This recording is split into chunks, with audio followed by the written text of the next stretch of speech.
Hello everyone, welcome back to my YouTube channel BS Students. So I hope you are healthy and studying well. So in this last video we covered that the science and technology in ancient India. उसमें जो है तो हमने पिछली videos में part 1 में हमने जो है तो उसके बारे में पढ़ लिया था और कुछ अचीवमेंट्स मैंने उसके बारे में पढ़ा दिए थे इन द फील्ड ऑफ एस्ट्रोनॉमी के अचीवमेंट्स, है ना। और उसके बाद हमने मैथमेटिक्स के फील्ड में जो अचीवमेंट्स हुई थी उनके बारे में हमने पढ़ लिया था और फील्ड ऑफ मेडिसिन के बारे में भी पढ़ लिया था कि मेडिसिन की फील्ड में क्या अचीवमेंट्स रही हैं। और आज हम पढ़ेंगे इन the field of physics and उसके आगे जो है तो सारी चीज़ें हम कवर करेंगे। तो अगर हम बात करें फिजिक्स की तो इसकी जो फील्ड है, इसके जो क्षेत्र में जो है तो क्या अचीवमेंट्स रही हैं, है ना, एंसेंट इंडिया में, मतलब प्राचीन काल में जो फिजिक्स की एक तरह से कहा जाए क्या भूमिका रही है, इसके क्षेत्र में जो है तो हम चर्चा करेंगे। अगर आपने पिछली वीडियोस नहीं देखी हैं तो आप लिंक में जाइए, वहाँ पे आपको मिल जाएंगी, मतलब डिस्क्रिप्शन बॉक्स में जाइए, लिंक मैं आपको वहाँ पे दे दूँगी। और प्लेलिस्ट मैंने ऑलरेडी क्रिएट कर दी है, उसका भी लिंक आपको वहाँ पे मिल जाएगा और बाकी वीडियोज़ जो है तो वो भी जल्दी ही आएंगी। तो चलिए स्टार्ट करते हैं। इन द फील्ड ऑफ फिजिक्स, अगर हम भौतिकी के क्षेत्र में अगर हम बात करें, फिजिक्स के क्षेत्र में बात करें, इन ancient times physics was also prevalent in India along with other sciences. Sage Kannad has proved in the 6th century BC that every substance in the world is made up of atoms. He has also discussed the structure, nature and types of atoms.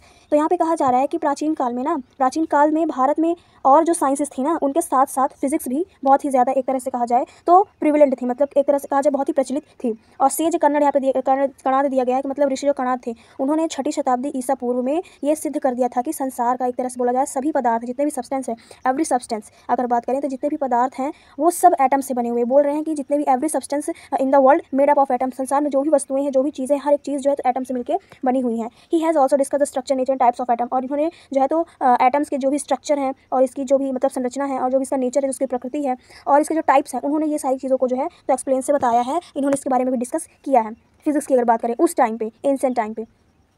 फिर हम यहाँ पे देखते हैं इन the field of chemistry, अगर हम chemistry की field में अगर बात करें तो क्या क्षेत्र रहा है, इसका कैसी भूमिका रही है एंशिएंट टाइम पे।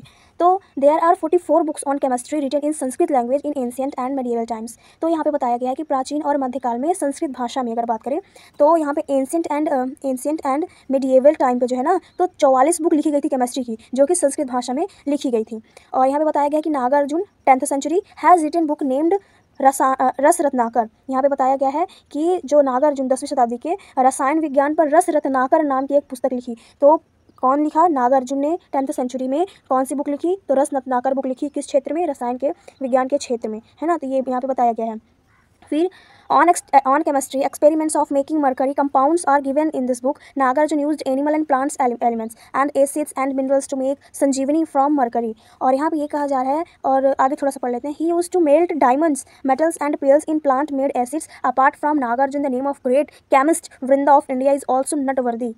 तो कुल मिला के यहाँ पे कहने का मतलब है कि नागार्जुन ने जो है तो उनका जो एक तरह से कहा जाए उन्होंने क्या यूज़ किया, तो animal and plant elements, acid and minerals to make Sanjeevani from mercury. उन्होंने मरकरी के लिए जो है तो उन्होंने क्या किया, इसका संजीवनी बनाने के लिए ना प्लांट्स एंड एलिमेंट्स, इन सारी चीज़ों का जो है तो उन्होंने क्या किया, इसका उपयोग किया। और वो जो डायमंड था वो हीरे, और जो मेटल्स रहते थे धातुएं, और जो पेयर्स मतलब मोतियाँ रहती थी, प्लांट मेड एसिड जो रहते थे, है ना, इन सारी चीज़ों को पिघलाए। पहले इन सारी चीज़ों को पिघला कर जो है तो उसका यूज़ करते थे, उसको क्या कहते हैं संजीवनी बनाने में जो है तो इसका जो एक तरह से यूज़ करते थे। And apart from Nagarjuna the name of great chemist Vrinda of India is also noteworthy. और कहा गया है कि नागार्जुन के अलावा भारत के और महान रसायन के मतलब रसायनज्ञ इनको बोलते थे, जो केमिस्ट होते हैं, इनके अलावा एक वृंदा नाम के केमिस्ट जो थे वो भी बहुत ही ज़्यादा एक तरह से कहा जाए उल्लेखनीय थे, एक तरह से बहुत ज़्यादा वो भी फेमस थे, नागार्जुन के साथ साथ वृंदा भी, ठीक है।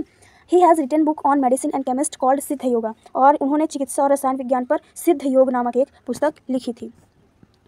अब हम 6th जो हमारा है मतलब अचीवमेंट जो हमारी पढ़नी थी, 6वीं जो हमारी अचीवमेंट है कि क्या उसका अचीवमेंट रहा है एंशिएंट इंडिया में। इन द फील्ड ऑफ मेटालर्जी, ठीक है, इन the field of metallurgy. Metallurgy को हिंदी में एक तरह से क्या बोलते हैं, तो धातु कर्म बोलते हैं। Many metals have been is use in India since the time of Harappan culture. Harappa संस्कृति अगर हम बात करें, हड़प्पा संस्कृति के समय से ही भारत में अनेक धातुओं का प्रयोग होता रहा है ना। क्योंकि हड़प्पा संस्कृति जो है वहाँ हमें खुदाई के डाइंग के दौरान बहुत सारी चीज़ें मिली, जहाँ पे हमें ये भी पता चला कि मेटल्स थे जिनको क्या कहते हैं बहुत सारी चीज़ों से बनाकर उन्हें बनाया जाता था। तो मेटल्स जो थे तो पहले भी मौजूद थे एंशिएंट टाइम पे भारत में जो है, तो प्राचीन काल से ही भारत में ये सारी चीज़ें जो थी तो वो कहा जाए तो यूज़ में होती थी, उनका उपयोग किया जाता था। और many sciences have to use to obtain metals. Knowledge of geology is essential for discovering metal ores. Knowledge of chemistry, metallurgy is required to extract metals from ores and make alloy from them. India's proficiency in metallurgy was of high order. तो यहाँ पे कहने का मतलब है कि ये लोग क्या करते थे, many sciences have to use obtain metals, मतलब कि वो क्या करते थे, मेटल्स को पाने के लिए बहुत सारे अलग अलग जो है तो साइंसों का प्रयोग किया करते थे। और जैसे कि ओर्स की खोज करते थे, है ना। और तो और नॉलेज ऑफ जियोलॉजी मतलब जियोलॉजी मतलब क्या है यहाँ पे कि वो बहुत ज़रूरी था। ये किसकी नॉलेज होना, जियोलॉजी की नॉलेज होना बहुत ज़रूरी था, तभी वो डिस्कवर कर पाते थे मेटल्स को। तो पहले के लोग जो थे उनको किस चीज़ की नॉलेज थी, जियोलॉजी की नॉलेज थी। उन्हें पता था कि ये मेटल से ही ऐसा मेटल है, तो उन सारी चीज़ों का जो है इनके पास मतलब ज्ञान हमें देखने को मिलता है कि जब उनके पास ज्ञान रहा होगा तभी ना वो ऐसी चीज़ें जो हैं तो एक तरह से बोला जाए तो डिस्कवर करके एक नई चीज़ें बनाया करते थे। और तो और यहाँ पे बताया गया है कि ओर्स एंड एलॉय मेकिंग मतलब कि एक तरह से एलॉय और ओर्स और एलॉय को भी बनाया करते थे। और तो और यहाँ पे बताया गया है कि India's proficiency in metallurgy was of high order, कहने का मतलब धातु कर्म में जो है तो मेटलर्जी की अगर हम बात करें तो भारत की जो मतलब वो रही है, ये प्रोफिशिएंसी रही, वो बहुत ही हाई लेवल की थी। क्योंकि पहले जो एंसेंट इंडिया था मतलब एक प्राचीन भारत में इन सारी चीज़ों की नॉलेज थी, उनको मेटल्स की नॉलेज थी, तब जाके वो अलग अलग मेटल्स को बनाया करते थे और उससे एक नई चीज़ बना लिया करते थे। और उन्हें जियोलॉजी की भी नॉलेज थी, तभी वो सारी चीज़ें खोज पाते थे मेटल्स को। So in 326 BC, Porus Puru presented in 30 pounds of Indian steel to Alexander as a gift. In those days, Indian steel was of such high quality that it was a great demand in civilized countries of that time. तो 326 ईसा पूर्व की अगर हम बात करें तो जो porous है, पोरस ने क्या किया, 30 पाउंड भारतीय स्टील मतलब भारतीय इसको इंडियन स्टील जो है उसने अलेक्जेंडर को गिफ्ट किया, है ना। किसे, अलेक्जेंडर को उसने गिफ्ट किया, मतलब सिकंदर। पोरस ने सिकंदर को जो है 30 पाउंड भारतीय जो ये सिक्के थे इंडियन स्टील वाले वो उपहार में दिए थे। और उन दिनों की अगर हम बात करें, इन दोज डेज मतलब उन दिनों की अगर हम बात करें तो Indian steel was such a high quality, मतलब उन दिनों भारतीय जो स्टील रही है ये बहुत ही ज़्यादा क्वालिटी इसके अंदर थी। और तो और ये टाइम के अकॉर्डिंग जो है तो बहुत ही ज़्यादा उस टाइम पे कहा जाए तो और कंट्रीज़ में इसकी डिमांड थी बहुत ज़्यादा। फिर जो हमें यहाँ पे देखने को मिलता है, the iron pillar near Qutub Minar in Delhi, the iron pillar in the mountain ranges of Karnataka and the iron pillar in Konark temple in Orissa are rust free even after standing for thousands of years. Not only iron, Indian scientists were adept in finding ores of many metals like gold, silver, copper, tin, zinc and melting them to obtain pure metals. They make ash of many metals and use them as a medicine. तो बहुत simple है, यहाँ पे कहा गया है कि दिल्ली में जो कुतुब मीनार है ना, जो दिल्ली में कुतुब मीनार के पास आयरन पिलर है ना, लौह स्तंभ है। और कर्नाटक अगर हम बात करें कर्नाटक के जो माउंटेन है ना, कर्नाटक की अगर हम बात करें कर्नाटक की पर्वत में जो स्थित एक लौह स्तंभ है, और उड़ीसा के कोणार्क मंदिर जो है ना, ये सब क्या है, इसके पास जो स्थित लौह स्तंभ है ये हज़ारों वर्षों से खड़े रहने के बाद भी रस्ट फ्री है, मतलब जंग मुक्त है, इनमें जंग नहीं लगी। केवल लोहा ही नहीं, भारतीय एक तरह से बोला जाए जो हमारे मतलब इंडियन साइंटिस्ट थे उन्होंने क्या किया, उन्होंने जो है तो ऐसी बहुत सारी चीज़ें उन्होंने पाई और उन्होंने जो एक तरह से कहा केवल लोहा ही नहीं, भारतीय वैज्ञानिक सोना, चांदी, तांबा, टिन, है ना, और जिंक, ये सारी चीज़ें जो हैं ये जैसे जो मेटल्स हैं इनको खोजने के और इन्हें पिघलाकर एक तरह से शुद्ध मेटल्स मतलब प्योर मेटल्स मिलने के लिए ये लोग बहुत ही ज़्यादा एक तरह से कहा जाए तो इसको मेल्टिंग करते थे और इसको प्योर मेटल पा जाते थे। जब इसको मेल्ट करते थे जो है तो प्योर मेटल पाए जाते थे। और फिर इसके बाद क्या करते थे, उसके जो मेटल्स रहती थी जो पिघलाते थे उसमें जो राख निकलती थी ना, तो राख जो राख बनाकर उसका क्या करते थे ये लोग, और इसका मेडिसिन भी बनाया करते थे, मतलब कहा जाए तो औषधि के रूप में भी इसका उपयोग करते थे। तो अब हमारा जो 7th मतलब है वो है इन द फील्ड ऑफ जियोलॉजी, है ना। तो इसके बारे में थोड़ा पढ़ेंगे कि इसकी जियोलॉजी की क्या मतलब वो रही है, मतलब इंपॉर्टेंस रही है उस टाइम पे, अचीवमेंट रही है, क्या इन्होंने उपलब्धियां हासिल की थी प्राचीन भारत में। तो प्राचीन भारत में इसका भी बहुत बड़ा उपयोग था, ये आज का ही नहीं है, ये प्राचीन काल से ये सारी चीज़ें ऑलरेडी जब किसी को इस चीज़ की भनक तक नहीं थी तो भारत में ये सारी चीज़ें ऑलरेडी मौजूद थी। तो 7th हमारा जो बताया गया है अचीवमेंट्स, इसमें हम देखेंगे कि जियोलॉजी के क्षेत्र में प्राचीन भारत में जो है तो इसकी क्या अचीवमेंट्स रही हैं। तो जियोलॉजी को रत्न विज्ञान भी बोला जाता है, तो देखेंगे कि इसमें क्या है। So India geology was also of a high order. तो यहाँ पे बताया गया कि जो इंडियाज़ जियोलॉजी मतलब भारत का रत्न विज्ञान भी कहा जाए तो बहुत ही ज़्यादा हाई ऑर्डर पे था, है ना। Indians knew about James like वज्र, डायमंड, है ना, और ये मार्फट, पदराग, मुक्ता, महानील, इंद्रनील, वैदर्य, ग्रंथन, चंद्रकांत, सूर्यकांत, स्फटिक, पुलक, ककरेटन, पुष्पराग, ज्योतिरस, राजपाट, राजमय, सौगंधिक, जंज, शंख, गोमेद, रुद्राक्ष, भल्लाटक, ढाली, तातक, ये सब क्या ये नाम है, ये जितने भी हमें यहाँ पे देखने को मिल रहे हैं ये क्या ही नाम है। ये जैसे यहाँ पे हमें दिख रहा है ना, मरफट हो गया, पद्माग, मुक्ता, महानील, इंद्रनील, वैदार्य, ग्रहणहस्त, चंद्रकांत, सूर्यकांत, स्फटिक, पुलक, काकरेंटा, पुष्पराग, ज्योतिराज, राजपाट, राजमय, सुगंधिक, जंज, शंख, और ये जितने भी यहाँ पे हमें नाम देखने को मिल रहे हैं ये सब क्या है, ये सब नाम है, ये क्या रत्न विज्ञान मतलब रत्न हुआ करते थे पहले के, है ना। ये सारी चीज़ें यहाँ पे दी गई हैं, प्रवल, गिरी, वज्र, है ना, भुजान मणि, ये सारी चीज़ें यहाँ पे देखने को हमें मिलती हैं। ये सारी रत्न हैं, क्या ये सब रत्न हैं। Extracting these James from lands और water, making them suitable for setting in ornaments was the wonder of both our science and engineering. Diamond is the hardest substance in the world. Tools of cutting it were also developed by Indians in ancient time. तो कुल मिला के कहने के यहाँ पे मतलब ये है कि भारत का जो रत्न उस टाइम पे रहा है, उस टाइम पे जो भी इसका विज्ञान जियोलॉजी थी वो भी बहुत ही ज़्यादा हाई लेवल पे थी, और जो इंडियंस हुआ करते थे उनके पास हीरा और ये जितनी भी सारी चीज़ें, मार्फट, पदराग, राजपाट, राजमय, सौगंधिक, जंज, शंख, गोमेद, रुद्राक्ष, भल्लाटक, ठाली, थाथक, सीस, पीलू, प्रवल है ना, और गिरिवज्र जैसे रत्नों के बारे में उन्हें पता था। ये सब रत्न है ना, तो ये इन रत्नों के बारे में उन्हें पता था, तभी तो राजा महाराजा लोग फिर रत्न दिया करते थे, क्या चाहिए ऐसे करके, है ना। तो उस टाइम पे ना ये सारी चीज़ें बहुत ही ज़्यादा इसकी नॉलेज तभी भी हुआ करती थी, आज नहीं बल्कि वो एंशिएंट टाइम मतलब बोला जाए प्राचीन भारत में इन सारी चीज़ों की समझ, इन सारी चीज़ों की नॉलेज उन्हें थी, भारत में इन सारी चीज़ें जो है तो पाई जाती थी। और यहाँ पे फिर कहा जा रहा है कि extracting this James from land और वाटर मेकिंग, यहाँ कहा जा रहा है कि ये रत्न जो हुआ करते थे ना, ये जितने भी जेम्स हैं इनको या तो ज़मीन से या पानी से निकाल करके ना इनका ऑर्नामेंट्स मतलब आभूषण में इसको बनाया करते थे, इसको उस टाइम में कन्वर्ट कर दिया करते थे ताकि इसको पहनने लायक हो, क्योंकि सुंदर भी लगा करता था। तो जो भी साइंस एंड इंजीनियरिंग एक तरह से कहा जाए ये दोनों ही कमाल का था। पहले भी भारत में प्राचीन समय से ही साइंस एंड इंजीनियरिंग है, जो साइंस एंड टेक्नोलॉजी वो पहले से ही बहुत ही कमाल का रहा है। और हीरा दुनिया का सबसे कठोर पदार्थ है, जबकि भारत में बहुत ही ज़्यादा पाया जाता है, और आपको तो पता ही है हीरा बहुत ही ज़्यादा कठोर सब्सटेंस होता है ना, और तो और पन्ना में हीरा सबसे ज़्यादा पाया जाता है जो कि हमारे एमपी में है। Diamond is the hardest substance है ना, ये बहुत ही ज़्यादा हार्डेस्ट है। और tools for cutting it where और developed by Indians in ancient times, और इसे काटने के उपकरण भी प्राचीन काल में भारतीयों द्वारा नहीं विकसित किया था। जो ये भी डायमंड्स को जो तराशते हैं, जो उसको कटिंग वगैरह करते हैं, इसका जो डेवलपमेंट है वो भी इंडिया में ही जो है तो इंडिया में प्राचीन काल से ही जो है तो भारतीयों ने ही इसका जो तो विकसित किया था। और अगर हम अब आठवें जो हमारी है आठवां, तो उसके बारे में अगर हम बात करें तो इसमें भी जो अचीवमेंट्स हमें मिली है उसके बारे में थोड़ा सा यहाँ पर डिस्कस करेंगे। तो मिसलेनियस है ना, और जो सारी चीज़ें हैं है ना, इनके अलावा जो तो सारी चीज़ों के बारे में हम पढ़ेंगे। तो मिसलेनियस मतलब होता है विविध, एक तरह से कहा जाए।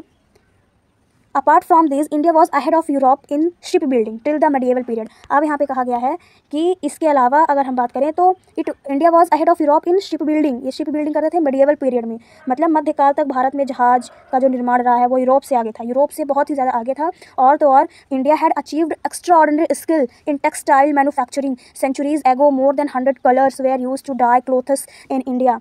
भारत ने अगर भारत की अगर बात करें तो भारत में जो है तो वस्त्र निर्माण में भी जो है तो भारत सबसे ज़्यादा मतलब एक्स्ट्रा ऑर्डिनरी स्किल इसके पास था। तो ये बहुत ही इंपॉर्टेंट चीज़ें हैं जो कि कहा जाए तो इन सारी चीज़ों में भी बहुत ही आगे था। अगर व्यापार वगैरह के बारे में बात किया जाए तो भी बहुत आगे था पहले से ही। और centuries ago more than 100 colours were use to dye clothes in India, और भारत में कपड़ों की जो रंगाई है, जो उसमें कलर्स होते हैं, फिलअप होते हैं, वो 100 से ज़्यादा रंगों का इस्तेमाल किया जाता था। मतलब कहने का कि पूरी तरह से विकसित भारत था, तभी तो उसे स्वर्ग कहा जाता था। जापान जो है तो वो स्वर्ग कहता था पहले इंडिया को, कि दुनिया में अगर स्वर्ग है तो वो भारत देश है।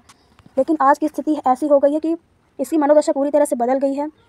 आज वेस्टर्न की चीज़ें अपनाई जा रही हैं, वेस्टर्न को माना जा रहा है कि वो बहुत ही ज़्यादा मतलब कि उनके वजह से सारी चीज़ें हुई, ऐसा बिल्कुल नहीं है। आप हिस्ट्री पढ़िए, मैं तो कहती हूँ कि हर बच्चा मतलब हिस्ट्री से कंपलसरी, आप हिस्ट्री जब पढ़ेंगे तो आपको ये सारी चीज़ें समझ में आ जाएंगी। तो इंडिया में जो है तो ये सारी चीज़ें ऑलरेडी थी, और पहले 100 से ज़्यादा कलर क्लोथ्स इन इंडिया मतलब फिल किया जाता था इंडिया में, भारत देश में अपने जो है तो 100 से भी कलर ज़्यादा रंगों का इस्तेमाल किया जाता था। और अगर हम बात करें, India had high class achievements in many other branches of science, और तो और विज्ञान की कई अन्य जो ब्रांचेस रही हैं उसमें भारत सबसे हाई लेवल पे था, उसकी उपलब्धियाँ सब प्राप्त ऑलरेडी थी, है ना। तो इसीलिए भारत को विश्व गुरु कहा जाता था आफ्टर द 10th सेंचुरी, है ना। एकमात्र हमारी हिस्ट्री ऐसी है जो कि प्राउड फील करने वाली हिस्ट्री, हमारी इतिहास जो हमारा रहा है। तो अगर हम इसके बारे में एंशिएंट इंडिया के बारे में अगर हम पढ़ते हैं, एंशिएंट हिस्ट्री के बारे में पढ़ते हैं, तो बहुत सारी ऐसी चीज़ें हमें देखने को मिलती हैं। तो बहुत ही अच्छी हिस्ट्री सब्जेक्ट होती हैं, तो आप भी पढ़ा करिए इसको, और तो और अलग से भी बुक लेके आप पढ़ सकते हैं, है ना, सारी चीज़ें। तो यहाँ पे यही है कि यहाँ पे बताया जा रहा है कि जो भी उपलब्धियाँ थी भारत को ना, वो ऑलरेडी उसे प्राप्त थी। और 10वीं शताब्दी के बाद अगर हम बात करें 10th सेंचुरी के बाद, after 10th century foreign invaders had destroyed the entire north India. जब से फिर ये 10वीं शताब्दी के बाद जब ये विदेशी लोग आए, विदेशी लोगों ने क्या किया, इतने लालची थे वो लोग कि यहाँ हमारे भारत देश में आक्रमण किए। यहाँ जब उन्हें पता चला कि यहाँ इतनी सारी चीज़ें हैं, इतना विकसित देश कैसे, तो व्यापार के दौरान यहाँ आकर बताओ लूट खसूट के। और हमारे भारत के जो एंशिएंट इंडिया की बात करें, प्राचीन काल में बात करें, तो भारत के लोग भी बहुत ही अच्छे थे, उनका बिहेवियर बहुत अच्छा था, उनकी सभ्यता बहुत अच्छी थी, उनका कल्चर बहुत अच्छा था। और तो हमारे जो प्राचीन भारत अगर हम बात करें तो पहले इतनी अच्छी चीज़ें हुआ, सभ्यता हर चीज़ कि उन्हें इतने इनोसेंट भी हुआ करते थे कि ये आए बाहर के लोग, आक्रमण किए, इस पर मतलब व्यापार के द्वारा आए, भिड़काने लगे, है ना, फूट डालने लगे। आपने सुना ही होगा, फूट डालो राज करो, ऐसे सारी सिस्टम ये लोगों ने जो है तो क्रिएट किया, और भारत को पूरी तरह से लूटने की कोशिश किया। इतना लूटे इन लोगों ने कि अपने देश का जो है तो टैक्स फ्री करवा लिया पूरा, मतलब इतना कि पूरे अपने देश को पूरे अकेले बैठा के खिला सकते थे। मतलब इतना ज़्यादा भारत देश विकसित था, इतना ज़्यादा इसकी चीज़ें मतलब कहने का कि क्या बताएं। लेकिन इन लोगों ने तहस नहस कर दिया। उत्तर भारत को फिर उन्होंने तहस नहस कर दिया। यहाँ पे लिखा है इन्होंने क्या किया, foreign invaders had destroyed the entire north India, इन्होंने नॉर्थ इंडिया को तहस नहस कर दिया। और there was chaos and anarchy all around, और इन्होंने क्या किया, चारों ओर एक तरह से अनार्की करना चालू कर दिया, है ना। अनार्की मतलब एक तरह से कहा जाए राज करना, व्यवस्था फैला दी पूरी। ऐसे में जो है तो in situation who had sense of scientific research, ऐसे सिचुएशन में बताइए ऐसे वैज्ञानिक अनुसंधान करने की समझ भला किसे थी उस टाइम पे, है ना। तो ये सारी चीज़ें किसी को भी नहीं पता थी, सब यहीं से आए, यहीं से सारी चीज़ें उठा के ले गए। किसी को उस टाइम पे ऐसी सिचुएशन में जब वो भारत आए, नॉर्थ इंडिया को पूरा डिस्ट्रॉय करने लगे, और उसके बाद धीरे धीरे सारी जब पूरे भारत में भ्रमण करने लगे, तो यहीं से सारी सेंसेस उन्होंने सीख के साइंटिफिक रिसर्च करना चालू कर दिया और अपना नाम वहाँ पे दर्ज करा दिया। Scientific activities continue only some parts of south India. और पता नहीं हमारी हिस्ट्री में अगर बात किया जाए तो हिस्ट्री में भी ये लोग हमारे जो है तो बहुत ही ऊपर नीचे किए हैं।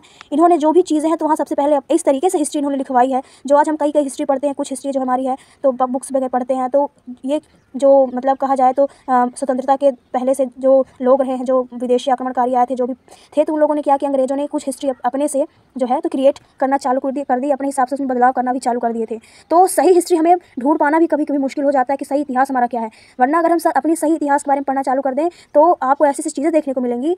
और आपको मैं तो कहती हूँ कि आप बुक लीजिए हिस्ट्री की, अलग से भी लीजिए, पढ़ाई करिए, बहुत इंपॉर्टेंट है अपने हिस्ट्री को जानना। तो यहाँ पे यही बताया गया कि नॉर्थ इंडिया में इतना डिस्ट्रॉय कर दिया, सारी चीज़ें सीख गए और अनार्की यहाँ करना चालू कर दिए, यहाँ के लोगों को गुलाम बनाना चालू कर दिए, और साइंटिफिक रिसर्च करके वो साइंटिफिक एक्टिविटी भी करने लगे थे South India, in some part of south India. और after the arrival of British sporadic battles continue for a long time, after the British gained control over almost the whole of India, some Indians achieved significant achievements in the field of science. अब यहाँ पे कहा जा रहा है कि दक्षिण भारत, जो हमारा साउथ मतलब साउथ इंडिया में दक्षिण भारत के कुछ हिस्सों में भी वैज्ञानिक गतिविधियाँ इन्होंने जारी रखी। अब ये लोगों ने भी क्या किया, वैज्ञानिक गतिविधियाँ भी जारी रखने चालू कर दी। और अंग्रेजों के आगमन के बाद, है ना, जब अंग्रेज यहाँ आ गए उसके बाद जो है तो ये लड़ाइयाँ करना चालू कर दिए, है ना, लड़ाइयाँ करने चालू कर दिए, लंबे समय तक ये लड़ाइयाँ करते रहे। अंग्रेजों द्वारा लगभग पूरे भारत पर कंट्रोल इन्होंने पा लिया था, पूरे भारत में।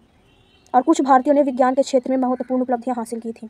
मतलब कहने का कि वैज्ञानिकों ने जो है तो अपनी जो महत्वपूर्ण उन्होंने उपलब्धियां हासिल की थी उस टाइम पे, लेकिन अंग्रेजों ने आके पूरे भारत पर नियंत्रण करना चालू कर दिया। और यहाँ से जो सारी चीज़ें यहाँ वो पहले आए भी ना तो क्या क्या करते थे, जो मतलब फॉरेनर्स आए थे वो यहाँ की हर छोटी छोटी चीज़ को पहले खुद ऑब्जर्व करते थे, उनसे सीखते थे और इस चीज़ को अपने भाषा में ले जाकर अपने देश में जो है तो इसको लागू किया करते थे। बहुत सारी चीज़ें थी भारत देश में जो कि इन लोगों ने पूरी तहस नहस कर दी। नालंदा विश्वविद्यालय को बताओ जला दिया। ठीक है, तो आज जो है तो हम इतना ही पढ़ेंगे, और बाकी जो अगर हम बात करें तो यूनिट 4 की जो सेकंड चैप्टर है हमारा हेल्थ एनवायरनमेंट प्रिकॉशंस है वो, तो उसको जो है तो हम नेक्स्ट वीडियो में कवर करेंगे। आज के लिए बस इतना ही। सो पढ़ते रहिए, आगे बढ़ते रहिए, फिर मिलते हैं नेक्स्ट वीडियो में। Thanks for watching.